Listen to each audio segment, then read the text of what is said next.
Local, frais et de qualité, sans se compliquer. Mais qui a bien pu trouver l'idée puis la motivation pour mettre en place un projet qui puisse proposer à différents endroits faciles d'accès des produits représentatifs de ces trois valeurs, local, frais et de qualité, le tout sans se compliquer. CAPS TV est aujourd'hui dans les bureaux d'e-Parc à la rencontre de Stéphanie Favre de la Petite Épicerie. Bonjour Stéphanie. Bonjour. Comment allez-vous? Ça va bien, merci. Alors, vous faites partie des 4 personnes qui sont à l'origine du projet de la Petite Épicerie. Quelle place occupez-vous dans l'équipe? Je dirais qu'on fait tous un petit peu tout, mais à l'origine, on est 4 qui avons lancé ça à côté de nos carrières professionnelles respectives. Oui. Et puis du coup, maintenant, avec mon frère, on a pris la direction en fait, de la Petite Épicerie. Avec 2 autres collaboratrices, et puis je dirais que on est un petit peu, on aime bien dire souvent un peu comme des couteaux suisses quoi. Dans une petite entreprise, il faut faire un petit peu de tout. Et je dirais qu'on se partage le travail suivant en fait aussi ce qu'il y a à faire quoi. Et quelle est la mission de la Petite Épicerie? La Petite Épicerie, je dirais que c'est principalement de proposer des produits locaux directement du producteur dans les endroits, des petits villages qui n'ont pas d'autres commerces. D'accord. Ok. Ça n'a pas été facile de mettre tout ça en route, j'imagine. Quelle a été la genèse de cette histoire? Je dirais quand même, ça n'a pas été facile, mais je dirais qu'on a eu beaucoup de chance parce que c'est un projet qui est né déjà d'une discussion comme ça entre amis en se disant il y a la possibilité maintenant avec le digital d'avoir des commerces qui fonctionnent sans personnel. Et pourquoi est-ce qu'on ne pourrait pas en faire une à Bavois pour nous, déjà habitants de Bavois? Et c'est comme ça que ça a commencé en fait. Donc d'une simple discussion, après le projet il a été assez rapide. Entre l'idée et l'ouverture de Bavois, il s'est passé 8 mois. Donc ça a été assez vite. On a mis beaucoup d'énergie la première année dans ce projet surtout. On a travaillé le week-end, on a travaillé à côté de nos emplois respectifs. Et voilà, non, ça n'a pas été facile. Après c'est un projet qui a été très très bien accueilli, donc ça c'est une énorme chance qu'on a eue. Vous n'aviez pas peur? Non. Non, oui, non, mais oui, un petit peu, oui, il y a toujours un petit peu d'appréhension quand on lance un projet, mais on était confiants. Oui. Enfin, vraiment, on a été à l'instinct, et puis je dirais qu'on a été très confiants dès le départ. Vous êtes tous du métier, je dirais, des métiers de la terre et autres, ou pas du tout? Alors, je dirais liés au métier de la terre, puis après, mon frère et moi avons chacun un restaurant aussi, donc aussi lié à tout ce qui est alimentation, et puis nos 2 collègues ont eu des compétences plus techniques, en fait. Voilà. Qu'est-ce qu'une petite épicerie implique au niveau infrastructure? Ça peut par rapport à l'électricité, les contrôles, la température, l'hygiène. Alors je dirais que c'est comme un commerce traditionnel. En fait, on a un petit peu 2 modèles. On a le modèle où on a des épiceries qui sont transformées dans des containers. Donc les containers qu'on prend nous, qu'on les transforme entièrement. Et puis ça, niveau infrastructure, c'est simplement une arrivée d'électricité pour la faire tourner. Il n'y a rien de très complexe là-dedans. Et puis après, autrement, c'est des locaux existants, des locaux en général de communes qui sont réhabilités pour accueillir une épicerie. Et puis là, c'est comme un commerce traditionnel. Comme Reims, par exemple, en fait. Exactement, ouais. On a Reims et aussi Jurian qui sont dans des locaux existants. D'accord, oui. Et vous avez eu des fois des vols ou des déprédations, quelque chose comme ça? Très peu. C'est facile de voler parce que c'est en libre service, mais c'est très facile aussi de se faire attraper. Vous avez des caméras? On a des caméras de surveillance et puis avec les systèmes digitales, on sait exactement qui est dedans à quel moment. Ah oui, c'est incroyable. Voilà. Donc, il y en a 7, j'ai vu 7 endroits. Oui. Bavois, Jurian, Reims, l'Abergement, Orbe, Savièse et Abbeville. Exactement. Pourquoi des Zurichois et des Valaisans tout d'un coup? Alors, c'est pas des Zurichois, c'est du côté d'Argovie. C'est vrai? Abbeville, ouais. Il y a 2 Abbeville et puis d'accord. on est sur celui en Argovie. Non, je dirais qu'en Valais, c'est lié à notre partenariat avec l'entreprise informatique qui nous fait l'application mobile. Okay. Donc, voilà, des gens qui adorent le projet, puis qu'on dit nous aussi on veut une épicerie chez nous. Et du coup on a ouvert là-bas, et puis la Suisse allemande c'est tout nouveau qu'on s'ouvre au marché suisse allemand, il y a beaucoup aussi de demandes de ce côté. Alors, je dirais que Abbeville est un peu la phase test pour tout ce qui est de la Suisse allemande. Donc ça veut dire que vous risquez de vous agrandir? On va essayer. Ouais. Ça vous fait pas peur non plus? Non. On n'a rien. Notre objectif à la base c'était d'ouvrir Bavois. Donc voilà, c'est fait. Après c'était que des opportunités qui sont venues en plus. Ouais. Donc au final voilà, notre objectif principal est atteint, donc la suite on verra quoi. Du coup, si je reçois des visites le soir, qui arrivent chez moi tout d'un coup par hasard, est-ce que je peux trouver tous les produits qu'il me faut pour un bon souper? Il y a tout ce qu'il faut. Frais, local, il y a tout ce qu'il faut. Tout ce qu'il faut, fruits, légumes, viande, produits laitiers. Vous avez le pain, les viennoiseries tous les jours aussi. Et puis tout ce qu'il faut pour cuisiner, ouais. Donc, il me semble, j'ai lu sur votre site, hein, pour me documenter quand même, que c'était les producteurs qui gèrent leur stock, qui viennent réachalander le... Donc en fait, on n'est pas un commerce traditionnel, on n'achète pas les produits pour les revendre, on propose simplement le local, en fait, l'épicerie, et puis une gestion des stocks pour chaque producteur. C'est-à-dire que le producteur, il remplit une fiche produit à la base, que nous, on intègre dans notre système, et puis ensuite, quand il vient dans l'épicerie, simplement, il rajoute le nombre de produits qu'il met, il a une gestion des stocks en temps réel. Il reçoit des alertes, en fait, à certains seuils de stock, et puis du coup, ça lui permet d'aller réachalander les étals. Et puis ensuite, à côté de ça, il est payé toutes les 2 semaines automatiquement par le système. Donc c'est vraiment les produits appartiennent au producteur. C'est comme si vous alliez à la ferme chez le producteur.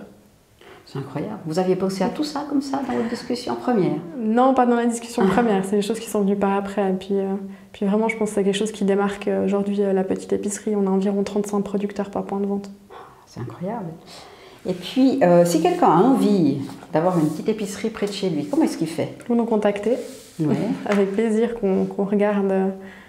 C'est un lieu déjà qui a pas trop d'autres commerces. Le but, c'est pas de s'implanter à côté d'une épicerie existante dans un village. Et puis aussi, s'il y a beaucoup de production autour, parce que le système, il fonctionne quand on a des producteurs qui sont proches. Donc c'est principalement ce qu'on regarde pour chaque nouveau projet de petite épicerie. Donc ce serait plutôt leur s'étendre dans la campagne, en fait?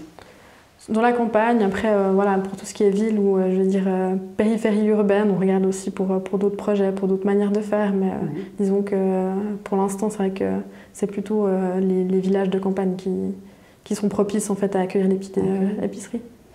Et puis, c'est surtout les communes qui s'adressent à vous ou bien aussi particuliers comme ça? Je dirais qu'on a un petit peu de tout. On a autant des communes que des particuliers, que des entreprises ou des producteurs. On a vraiment un petit peu tous les types de profils. Et puis, quels sont vos projets et objectifs pour l'avenir, pour les mois à venir? Je dirais que pour les mois à venir, c'est déjà d'ouvrir plus de petites épiceries. Et puis après, c'est toujours de trouver plus de produits aussi à proposer dans les petites épiceries, des produits qui correspondent à la demande des clients.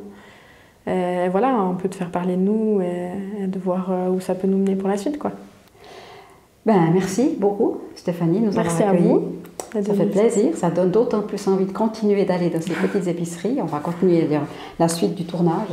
Et puis je vous souhaite vraiment encore plein de plaisir, mais je vois dans vos yeux que la motivation est là. Hein? La motivation est là, ouais, on espère que ça va aller de l'avant. Oui. Merci. Merci à vous. Suite à l'interview de Stéphanie Favre, qui nous a expliqué la naissance du projet de la petite épicerie, c'est ici, sur l'un des sites, que nous allons vous donner le mode d'emploi qui vous permettra de faire vos achats à la petite épicerie de Bavois. Ou, bien sûr, dans l'un des 6 autres lieux qui vous accueilleront au gré de vos envies et de vos besoins. De plus en plus de personnes profitent de faire leur commission dans ces épiceries, car c'est facile et pratique, frais et de bonne qualité. Comment faire alors pour trouver une personne à qui faire découvrir la petite épicerie de Bavois? J'ai le plaisir d'accueillir mon amie Christine, à qui je vais expliquer les quelques étapes, pas du tout fastidieuses, afin d'entrer dans l'antre de ce mini-marché local.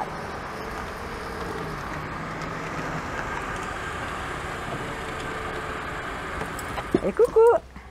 Salut, Babel! Salut! Ça va? Oui, t'as vu? La petite épicerie. Tu vois, je savais même pas que ça existait. Non.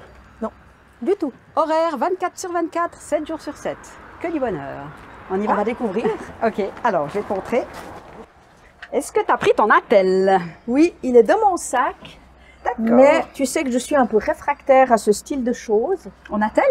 Non, pas en attel, mais de devoir ouvrir des portes et faire des achats avec un attel. Pas de souci, je vais te montrer tout ça. Donc, on part du principe que tu vas télécharger l'application sur ton attel. Ok. Tu arrives là, sur cette page, tu vas dans le menu. Oui. Et là, c'est marqué que tu étais à Apteville. D'accord? Donc, ce n'est pas le cas. Non. D'accord. Tu pèses sur Apteville et il te liste tous les magasins qu'il y a. Bavois, Jurian, l'Abergement, Reims, Chandelin, Orbe, Apteville. Tu cliques sur Bavois. Oui. Et tu arrives là, sur une page de garde, comme on dit. Et tu vas ouvrir la porte. Donc, la petite clé, hop. Voilà. Donc, il faut... Tu remarques... Voilà. T'as entendu? Ok. Et voilà. On est bon. Attends, bouge pas. Ah, alors là, bienvenue à la petite épicerie. Regarde, regarde un peu. Très sympa. Regarde là-bas, par exemple. Oui. Pâtes, Ok. pop flip, j'ai goûté, c'est délicieux. D'accord. Regarde un peu. Enfin, je sais pas, Ah, une sympa. longue liste de commissions. Si tu trouves ton bonheur. Ah ouais. Carotte à la marocaine. En tout cas, ça a l'air très bon. Céleri à l'ail d'ours. T'as vu, Ok. ils ont même des plats. Ah, les petites Oh, pâtisseries, alors c'est là, qui là, qui là, fait là. ça? Carac, regarde. Différents parfums. Oh, on va se laisser tenter, Christine. Ouais, très sympa. T'as vu, c'est patates douces. Ouais, Regarde d'abord cette grandeur de patates douces. Joli, hein? magnifique. Super. Alors là, après, tu viens par là, regarde. Et là, tu as le coin froid. D'accord. Lise un peu. Rentre parce qu'il ne faut pas laisser ouvert. Ok. Voilà, regarde. Ah ouais. Ouh, ça va chaud, hein? Non. Oh, joli. Regarde, ça c'est Les magnifique. tomates, c'est incroyable. Très beau. Donc, là, tu as tout ce qui est fromage géré par le Oh, producteur. c'est que du beau produit. Ah Hein. ouais, bah complètement. Ouais. Local, frais, Ouais, pratique. magnifique. Regardez, toutes les viandes là. Et si tu n'as pas le temps de cuisiner, tout est prêt. Tu vois? Voilà. Après, il y a toute la partie non alimentaire. Au fond, là, je te laisse aller regarder. Ok. Avec Bon, là, il y a des thés. apporter tout ça. Mais là, au fond, Ah, cocooning, sympa. Ça, c'est sympa. baume à lèvres, tu vois, naturel. Ouais, vraiment sympa. T'as vraiment, il y a tout qui peut te dépanner, quoi. Tu vois. Oui. Pour la vaisselle. Oh, je suis épatée. Je m'attendais Ah. pas à ça. Quand même, Voilà, hein? je tiens à le dire, je m'attendais pas à ça. Je pensais plutôt que c'était des juste un peu fruits légumes, tu vois, avec Ah, quelques non. petites choses. Non, c'est vraiment une épicerie en Ah, fait. complètement. Bon, tu me diras, ça s'appelle petite épicerie, mais je m'attendais pas à quelque chose qui était aussi complexe que ça. Complet. Et sain, j'entends produits locaux. Oui, produits locaux, ouais. Non, c'est vraiment superbe, quoi. Je suis étonnée Attends, en je vais te bien, montrer encore. vraiment. Je vais te montrer le clou du spectacle. Oui. Tu as une fabrique à cadeaux, comme ils disent. Du coup, tu aimes ce petit tas, tu peux l'acheter et puis tu peux faire ton petit panier que tu composes toi-même et tout. Tu achètes le panier, tu achètes le petit sac à des prix tout à fait acceptables. Là, tu as du pain frais. Tu as vu, on est quelle heure? On est 6 heures, il y a encore du pain frais à disposition. Génial. Bien, hein? Non, alors vraiment, Cool, hein? je comprends l'engouement pour Ah. cet endroit Ah. parce que effectivement, c'est tellement diversifié que c'est chouette, quoi. Ouvert 24 heures sur 24. Je crois que je vais télécharger l'application. Ah, ça c'est bien, ça fait plaisir. Super. Voilà, alors maintenant Christine, nous arrivons à la dernière partie du processus, le paiement au moyen de l'application. Très Choisis bien. un produit qui te plaît. Là, Au hasard, voilà, date bio de Tunisie. date bio de Tunisie. Alors, regarde, sur l'application, tu as le petit rond « Je fais mes courses ». Ça tourne, et là, tu vas scanner le produit. Là, Voilà. regarde, voilà. Tu as une pièce, les dates bio de Tunisie. Quantité, tac, une, ajoutée au panier. Voilà. Et après, c'est marqué de ton panier, tu as une pièce. Donc, tu vas aller payer. Payer. Tac, voilà. Ça te montre tout ce que tu as acheté, le prix, accepter et continuer. Voilà. Après, c'est marqué exactement tout ce que tu vas faire. C'est pas du tout compliqué. Tu t'approches du terminal et tu lis ce qu'il faut faire. Paiement. Voilà. Suivre les instructions affichées. Alors voilà. Donc là, je veux payer avec Twint, qui est par là. Voilà. Raiffeisen Twint. C'est un code QR. Et voilà. Mais tu as vu cette rapidité? C'est marqué la petite épicerie. Le paiement est en préparation. Ça tourne et de tout. Et voilà, c'est vert. Paiement réussi. 4 francs, c'est terminé. Et là, je peux ressortir librement de la petite épicerie. Les conditions sont faites. Sans rien rajouter, tu m'as vraiment convaincue. Merci, merci, quel bonheur. Voilà.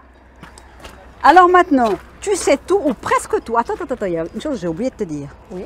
S'il y a quelqu'un qui, comme toi, est un peu réfractaire ou qui n'a pas de Natel, Ouais. tout a été prévu. C'est-à-dire qu'il y a des heures d'ouverture de chaque petite épicerie qui sont mises sur la porte où ils te disent tel et tel jour, de telle et telle heure à telle et telle heure, il y a quelqu'un qui est là. Ah, ça c'est Et bien. vous pouvez rentrer librement, poser des questions, Ah, ça, c'est payer bien, tout ça. sans problème. Donc, pas besoin d'avoir forcément un attel pour aller à la petite épicerie. Voilà, C'est parfait. d'autant plus convaincant. Ok, super, merci. Ciao, ciao. Alors, à ciao. Et d'Ivoire, maintenant, tu pourras m'inviter à souper à n'importe quelle heure du jour et de la nuit. De la nuit? Eh oui, allez, viens, je t'emmène manger une pizza et on revient cette nuit.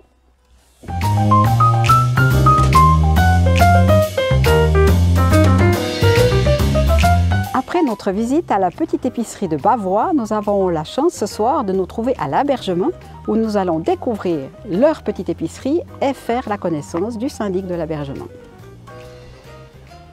Bonsoir Monsieur Le Beurrier, merci de nous accueillir comme ça sur le territoire de l'Abergement. En quelques mots, qui êtes-vous Monsieur Le Beurrier? Bonsoir. Alors, je suis d'origine française. Je suis venu en Suisse il y a une vingtaine d'années pour des raisons professionnelles. Ça fait 18 ans maintenant que j'habite à l'Abergement. Et puis j'ai décidé de m'investir dans le village avec notamment un premier mandat municipal lors de l'ancienne législature. Et puis maintenant comme syndic depuis cette nouvelle législature. Oui, le concept de la petite épicerie qui nous plaisait bien, c'est qu'on était déjà au bénéfice dans les villages aux alentours de self-service, mais qui étaient le fromage d'un côté, quelques légumes de l'autre, des œufs à un autre endroit. Et le concept de la petite épicerie était justement de rassembler tous ces différents producteurs et pour les habitants de pouvoir venir chercher leurs produits à un seul et unique endroit.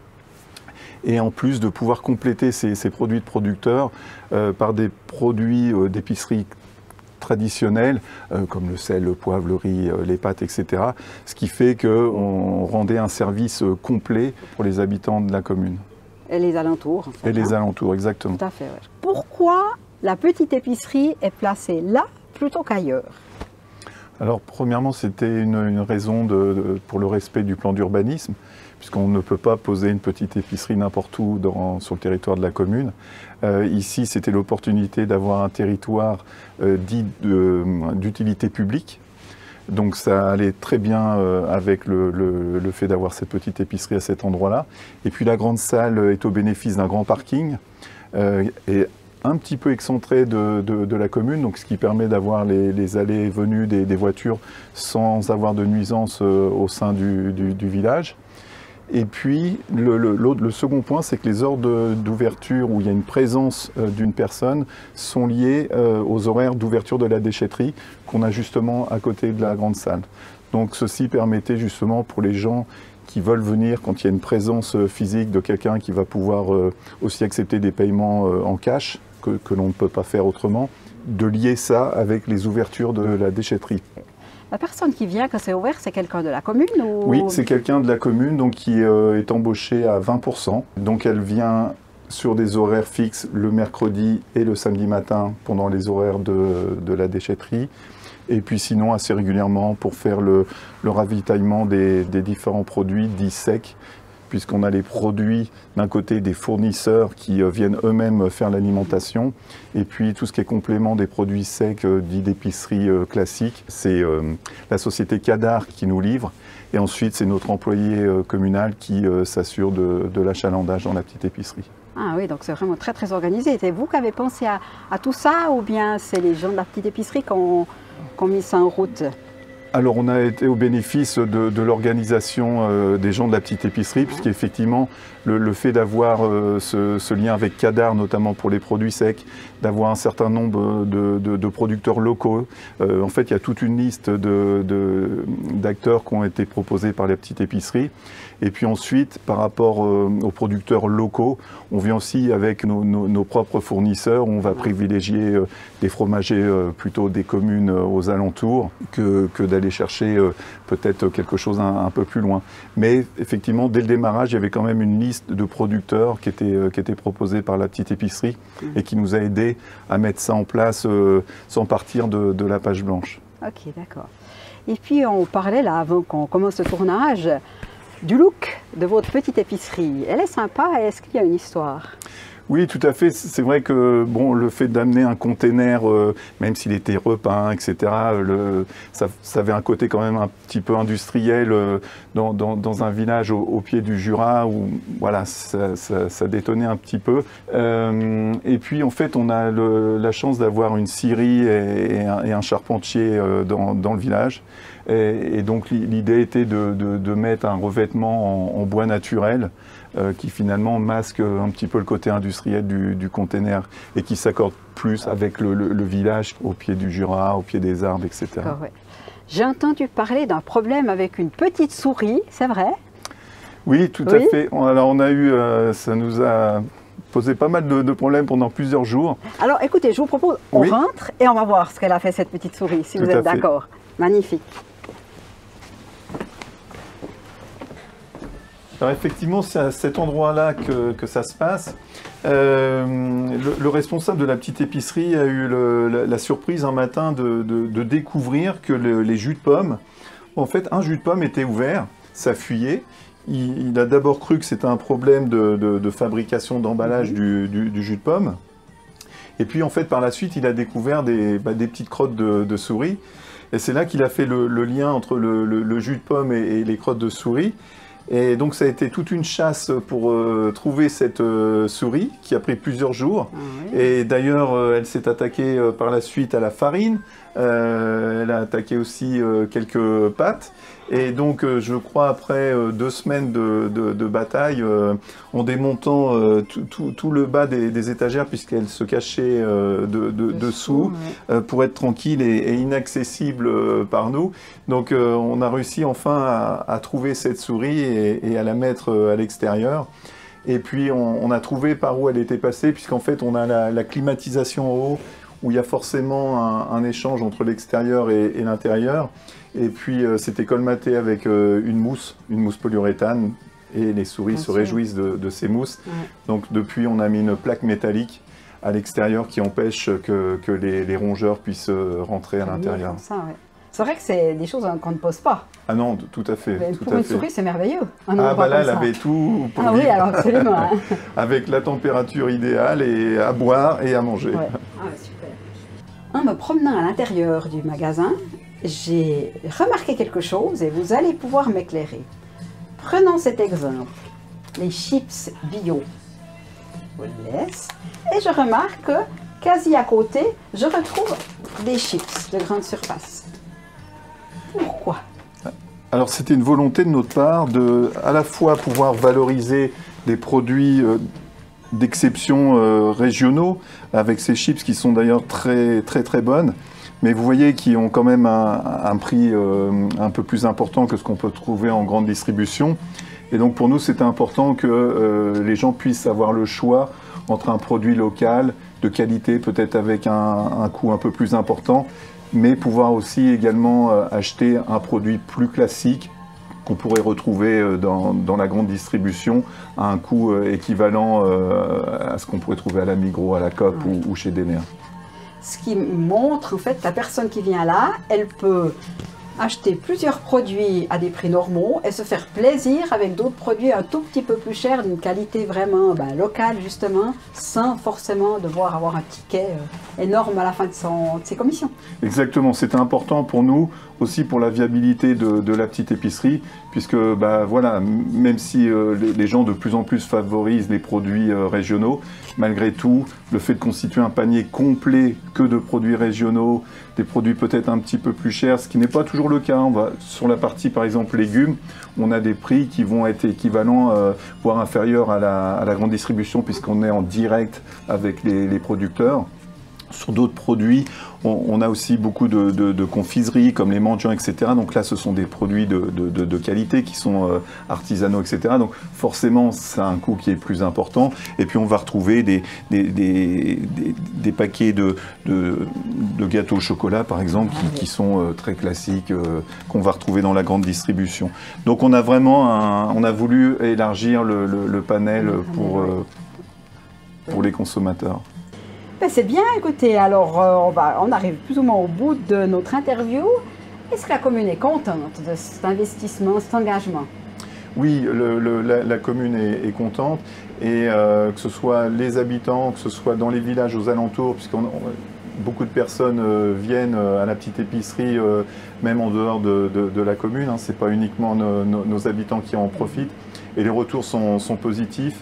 Les producteurs sont également contents, ils viennent régulièrement, généralement chaque week-end, faire le plein, alimenter les différents produits. Et c'est un retour gagnant-gagnant, puisque chacun finalement profite de ce mode de fonctionnement. Ouais. Eh ben, félicitations. Et Merci. puis alors, bonne continuation. Merci à vous. Merci.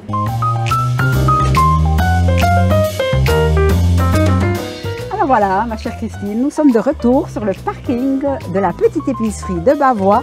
Il est précisément 21h50 et je te mets au défi de m'ouvrir la porte d'entrée de la petite épicerie. Avec plaisir, ça me semble tellement simple que je pense qu'il n'y aura pas de problème. Alors allons-y. Alors, petite épicerie, on ouvre.